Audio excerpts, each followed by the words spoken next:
Magsisimula na sa mismong Labor Day, Mayo 1, ang bentahan ng 20 pesos na kada kilo ng bigas sa Visayas Region at sisimula naman ito sa mga kadiwa ng Pangulo Store sa unang linggo ng Mayo. Ang detalye sa Balitang Pambansa ni Clizel Pardilla ng PTV.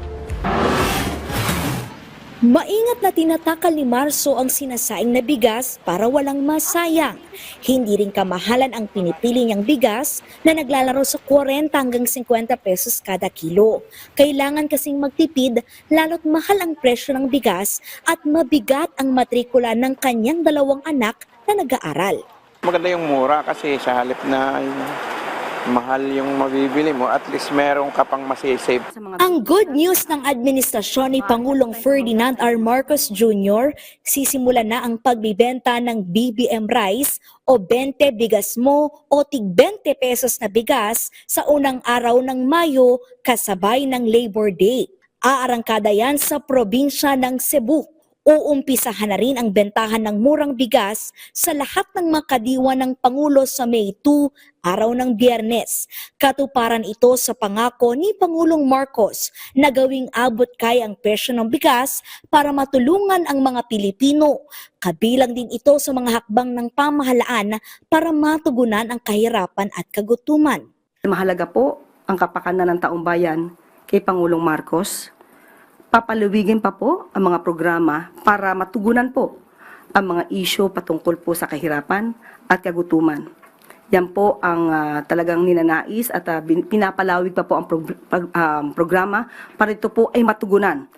Kabilang na po nga rito ang 20 pesos kada kilo na bigas. Nandiyan pa rin po ang programang Walang Gutom program ng DSWD. Idagdag pa po natin ang patuloy patungkol dito sa Pantawid Pamilyang Pilipino program. Ayon sa Department of Agriculture, makabibili ng 20 bigas mo sa mga Kadiwa Center ang mga nasa vulnerable sector tulad ng mga solo parent, may kapansanan, may hirap at senior citizen gaya ni Clarita.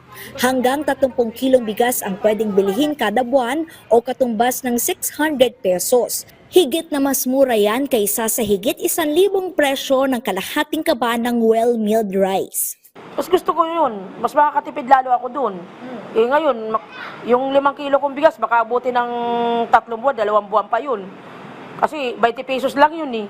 Paglilinaw ng Malacanang galing ang murang bigas mula sa ani ng mga magsasaka.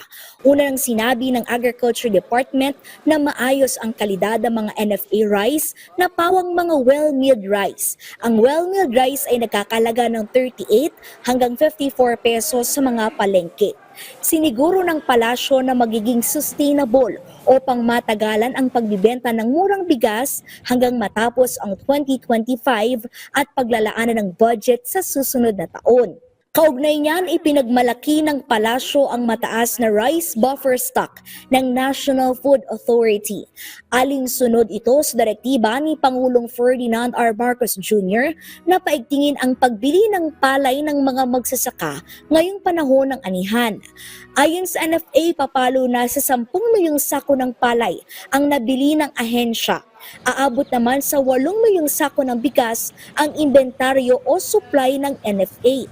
Pinakamataas sa bilang ito simula 2020 na sapat para pakainin ang lahat ng mga Pilipino sa loob ng 10 araw. Ayon kay NFA Administrator Larry Lacson, may natitirang 12 bilyong piso para sa patuloy na pagbili ng palay ngayong summer harvest.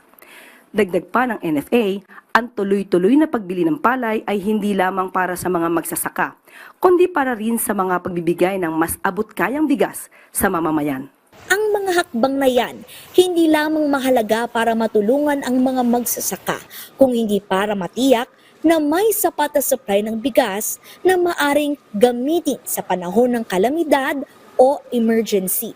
Mula sa PTV Manila, Clizel Pardilla, Balitang Pambansa.